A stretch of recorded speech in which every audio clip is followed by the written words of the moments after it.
Tax വേൾഡിലെ ടേംസുകൾ നിങ്ങൾ കേട്ടിട്ടുണ്ടോ? പക്ഷെ അതെന്താണെന്നുള്ളൊരു ക്ലാരിറ്റി ഇല്ല അല്ലേ? വിഷമിക്കണം, നമ്മൾ പുതിയൊരു സെഗ്മെന്റ് ലോഞ്ച് ചെയ്യുന്നുണ്ട്, know these tax terms. So hi all, welcome back to tax tales by CS. ഇന്ന് നമ്മൾ ഈ കുറച്ച് ടേംസിനെ പറ്റി, ലോ എന്താണ് പറയുന്നത്, റിയൽ ലൈഫിൽ എന്താണ് ഇതിൻ്റെ ഒരു ആപ്ലിക്കേഷൻ എന്നൊക്കെ നമുക്ക് നോക്കാം. സോ നെക്സ്റ്റ് നിങ്ങൾ IT ഫയൽ ചെയ്യുമ്പോൾ ഈ ടേംസ് എടുക്കുമ്പോൾ നിങ്ങൾക്ക് അതിനെപ്പറ്റി ഒരു ക്ലാരിറ്റി ഉണ്ടാവും.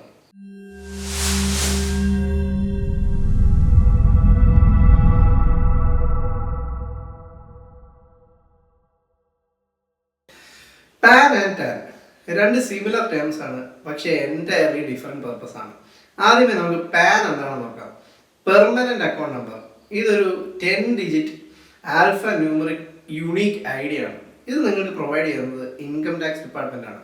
ഇതിന്റെ പർപ്പസ് എന്താണെന്ന് വെച്ചാൽ ഫോർ ടാക്സേഷൻ, ബാങ്ക് അക്കൗണ്ട് തുറക്കാൻ, ഇൻവെസ്റ്റ്മെന്റ്സ് ഉണ്ടെങ്കിൽ ട്രാക്ക് ചെയ്യാൻ, ടാക്സിന്റെ റിലേറ്റഡ് എല്ലാ കാര്യങ്ങൾക്കും പാൻ നിർബന്ധമായിട്ടും വേണം. ഇനി ടാൻ എന്താണെന്ന് നോക്കാം.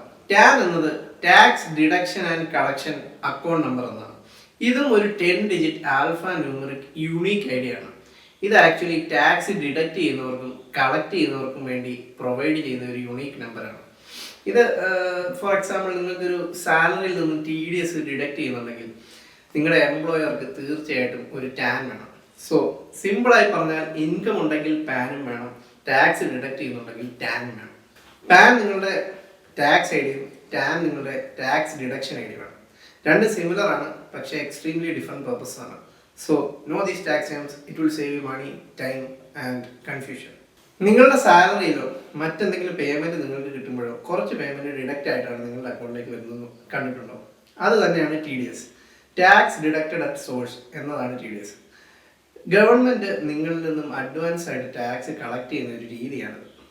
സാലറി കൊടുക്കുമ്പോഴോ നിങ്ങൾക്ക് ബാങ്ക് ഇൻട്രസ്റ്റ് വരുമ്പോഴോ TDS കട്ട് ചെയ്യപ്പെടുക. TDSന്റെ റേറ്റ് പേയ്മെൻറ്റിൻ്റെ ടൈപ്പ് അനുസരിച്ചിട്ട് മാറും. സാലറിക്ക് സെപ്പറേറ്റ് ആയിരിക്കും, റെൻറ്റിന് സെപ്പറേറ്റ് ആയിരിക്കും, പ്രൊഫഷണൽ സെപ്പറേറ്റ് ആയിരിക്കും. അതിന് സെപ്പറേറ്റ് ആയിട്ട് നമ്മളൊരു വീഡിയോ തന്നെ ചെയ്തിട്ടുണ്ട്. ഇയർ എൻഡിൽ നിങ്ങൾക്ക് ഈ ടോട്ടൽ ടാക്സ് ലയബിലിറ്റിയും TDS ഡിഡക്റ്റ് ചെയ്യാവുന്നതാണ്. അധികമായിട്ട് TDS ഡിഡക്റ്റ് ചെയ്തിട്ടുണ്ടെങ്കിൽ അത് നിങ്ങൾക്ക് റീഫണ്ട് ആയിട്ട് ക്ലെയിം ചെയ്യാൻ പറ്റും. ഫോർ എക്സാമ്പിൾ നിങ്ങൾക്കൊരു സാലറി അല്ലെങ്കിൽ ഒരു പ്രൊഫഷണൽ ഇൻകം 10,000 കിട്ടിയെന്ന് വിചാരിക്കുക.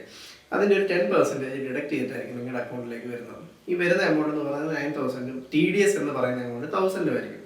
ഈ 1,000 സർക്കാരിലേക്ക് നിങ്ങളിൽ നിന്ന് ആരാണോ കട്ട് ചെയ്തത് ആ ആൾ ഡെപ്പോസിറ്റ് ചെയ്യും.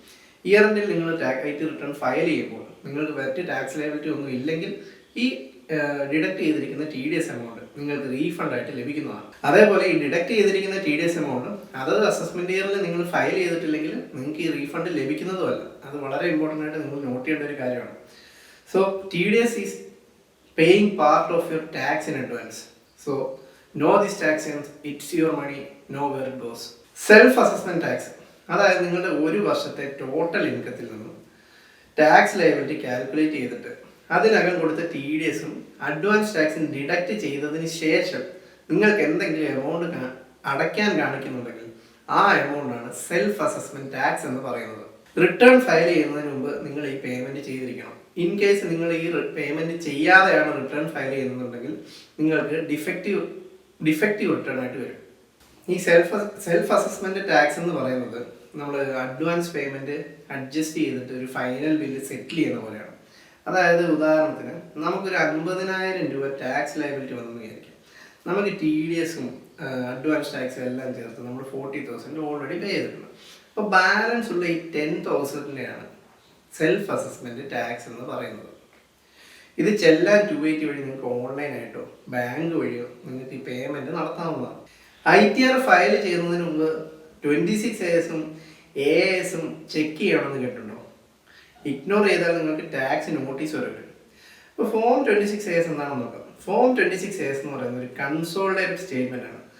അതിൽ നിങ്ങളുടെ TDS, TCS, അഡ്വാൻസ് ടാക്സ് എന്തെങ്കിലും പേ ചെയ്തിട്ടുണ്ടെങ്കിൽ അത്, ഹൈ വാല്യൂ ട്രാൻസാക്ഷൻസ്, ഇതൊക്കെ റിഫ്ലക്ട് ചെയ്യും. ഇതിൻ്റെ എല്ലാം ഒരു സമ്മറിയാണ് 26 AS.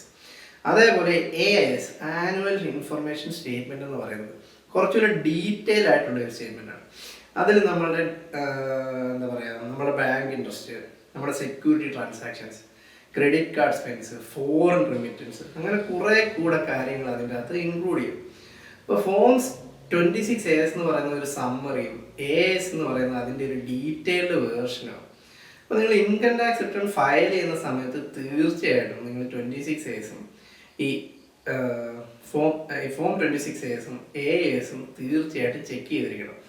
ഇതിൽ നിന്ന് എന്തെങ്കിലും മിസ്മാച്ച് ആയിട്ട് നമ്മൾ IT റിട്ടേൺ ഫയൽ ചെയ്യുവാണെങ്കിൽ തീർച്ചയായിട്ടും ഇൻകം ടാക്സ് ഡിപ്പാർട്ട്മെന്റിന്റെ ഭാഗത്തു നിന്നും നോട്ടീസുകൾ വരാനുള്ള സാധ്യതയുണ്ട്. ഈ 2 ഡോക്യുമെന്റും നമ്മളുടെ ഇൻകം ടാക്സ് പോർട്ടലിൽ നമ്മളുടെ പാനിന് അഗൈൻസ്റ്റ് ആയിട്ട് നമുക്ക് വ്യൂ ചെയ്യാൻ പറ്റുന്നതാണ്. അപ്പൊ 26A's AA's എന്ന് പറയുന്നത് നമ്മളുടെ ടാക്സ് മിററാണ്. ഓരോ തവണ നിങ്ങൾ ITR ഫയൽ ചെയ്യുന്നതിന് മുമ്പ് തീർച്ചയായിട്ടും ഈ 2 ഫോംസ് നിങ്ങൾ ചെക്ക് ചെയ്തിരിക്കണം. So know these tax terms. ഇന്ന് ചെക്ക് ചെയ്താൽ നാളെ നോട്ടീസ് വരത്തില്ല. സോ ഇതായിരുന്നു ഇന്നത്തെ സെറ്റ് ഓഫ് ടാക്സ് ടേംസ്. ഇതുപോലുള്ള ചെറിയ അറിവുകൾ നിങ്ങളെ നാളെ വലിയ പ്രശ്നങ്ങളിൽ നിന്നും രക്ഷപ്പെടുത്തിയേക്കാം. സോ ഇതുപോലുള്ള വീഡിയോസിനായി please like, share and subscribe to tax tales by SES. Thank U.